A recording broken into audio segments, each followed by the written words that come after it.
Someone asked me if I would make a video about who the black Israelites are. White, yellow, it's going to follow probably. Different races are looking at themselves. But, you know, Yahuwah created all mankind from one blood. So this response is basically a short overview. Because when we look at the prophet, for example, Isaiah, Yashayahu, chapter 56, it says, all nations and all tongues and languages, all people on the earth who obey his Sabbaths, his Shabbat, the rest day, the sign of the covenant, the ones that are in covenant, will be welcome. And no one is to be over anyone else in his eyes.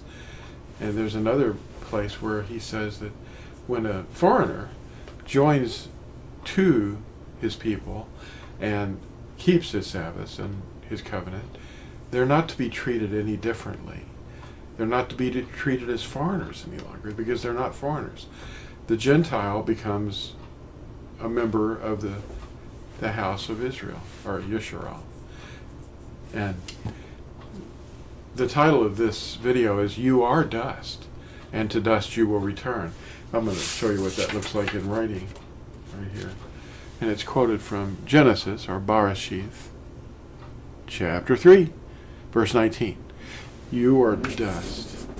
And that's way back there, isn't it? You know, it's when the dust was formed by Yahuwah, and he breathed his breath into the first human being.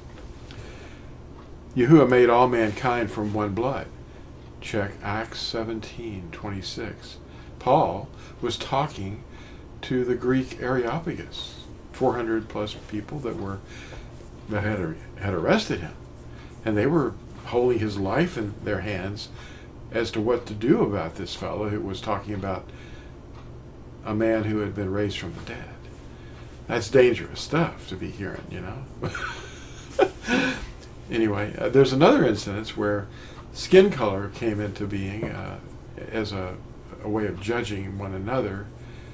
He struck Miriam, the older sister of Musha, and the younger sister of Aharon, with leprosy for her verbal criticism of the Cushite wife her brother Musha had taken. Look at Numbers 12. There's no other reason why she was struck with leprosy. Oddly, the difference in skin colors from whoever they were and the Cushite was enough to cause some kind of prejudice or bigotry to rise up in the thoughts of Miriam.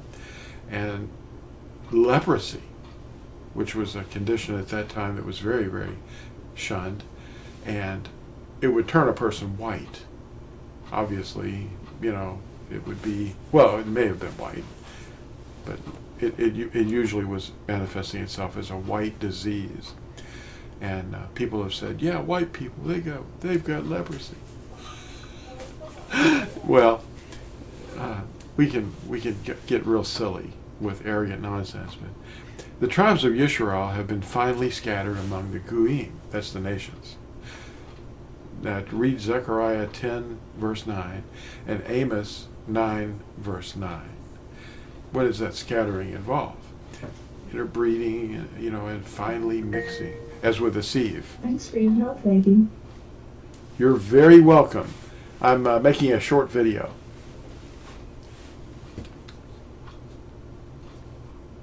Okay. All right. Now let's see. Where were we? Yeah. Uh-oh. What'd you do? I think yeah, there it is. All right.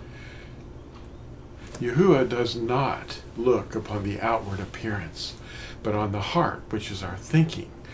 Check 1 Samuel, chapter 16, verse 7.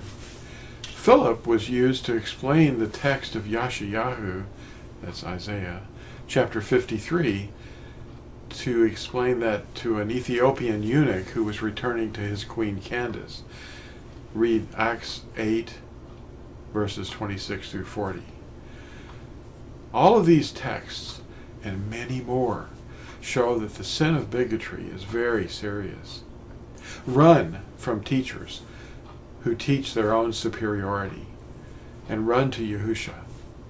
Soon all races will see Yahusha's scars and shut their mouths, because they will see and understand what they have never been told.